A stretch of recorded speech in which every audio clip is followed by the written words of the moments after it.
नमस्कार दोस्तों, आज हम लोग बात करेंगे निषाद वंश में जन्मी एक ऐसी वीरांगना के बारे में इन्हें केवल एक राज्य के लोग ही जानते हैं। दोस्तों मैं बात कर रहा हूँ वीरांगना विलासा देवी के बारे में। दोस्तों बात बहुत पुरानी है। अरपा नदी के किनारे मल्लाहों का एक दल आया जिसके मुखिया का नाम था रामा केवट। उनकी एक बेटी थी जिनका नाम था बिलासा। वह बहुत ही सुंदर थी। वे सभी प्रकार की युद्ध कला में माहिर थी। सबसे ज्यादा उनका पसंदीदा युद्ध कला था तलवारबाजी। दोस्तों बिलासा बाई भी अपनी टोली के साथ मछली मारती थी, नाव चलाती थी, वह शिकार भी करती थी।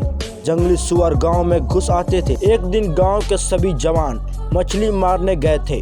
गांव में केवल महिलाएं थी।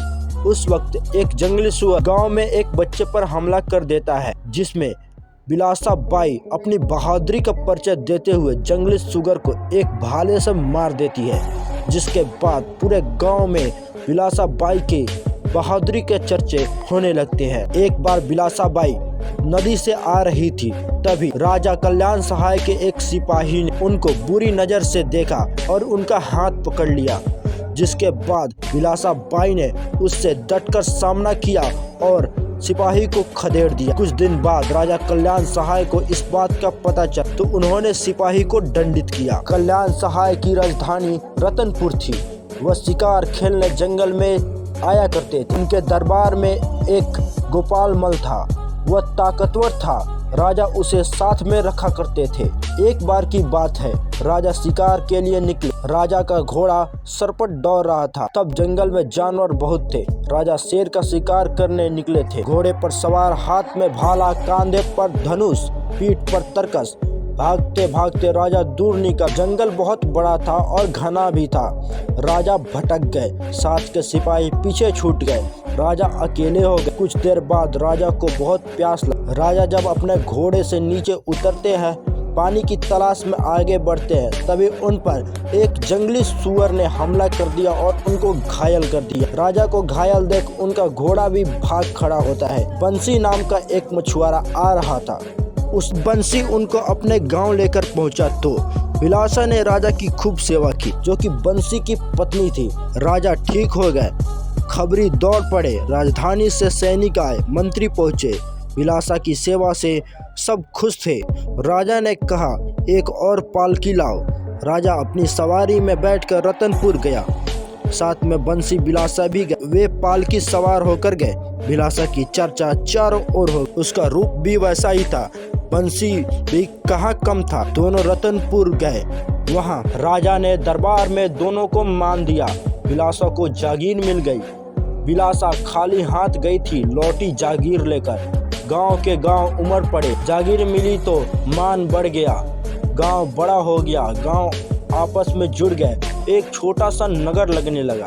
राजा ने कहा यह एक नया नगर है, उसे बिलासा के नाम से जोड़ो, सदा नाम चलेगा। नया नगर को नाम मिला बिलासपुर। तब से इसका यही नाम। अब यह बड़ा शहर हो गया है। जागीर पाकर बिलासा ने नगर को सजाया। वह एक टुकड़ी की सेनापति बन गई। वंशी शहर का मुखिया बन गया। बिलासा रतनपुर आती जाती थी। राजा ने दरबार में जगह दे दी। अचानक राजा का बुलावा आया। बुलावा दिल्ली से आया था। कोई मेला लगा था, सबको जाना था। जहांगीर का न्योता आया है। वह अच्छा बादशाह है। खेल का मेला है, करतब दिखाना है, जाना होगा। राजा ने गोपाल मल को साथ लिया। बिलासा भी साथ गए। साथ में गया भैरव दुबे। भैरव दुबे हथेली में सुपारी फोड़ते, कांख में दबाकर नारियल चटका देते थे। दिल्ली में सबने देखा, दांतों तले उंगली दबा लोगों ने देखा। बिलासा की तलवार चमक उठी। भैरव दुबे की ताकत देखते ही बनी। गोपाल मल का डंका बज गया। छत्तीसगढ़ तब कौशल कहलाता। कौशल राजा का नाम हो गया। जहां राजा आया रतनपुर, बिलासा को राजा ने तलवार भेंट की। गीतों में गाथा पहुंच गई।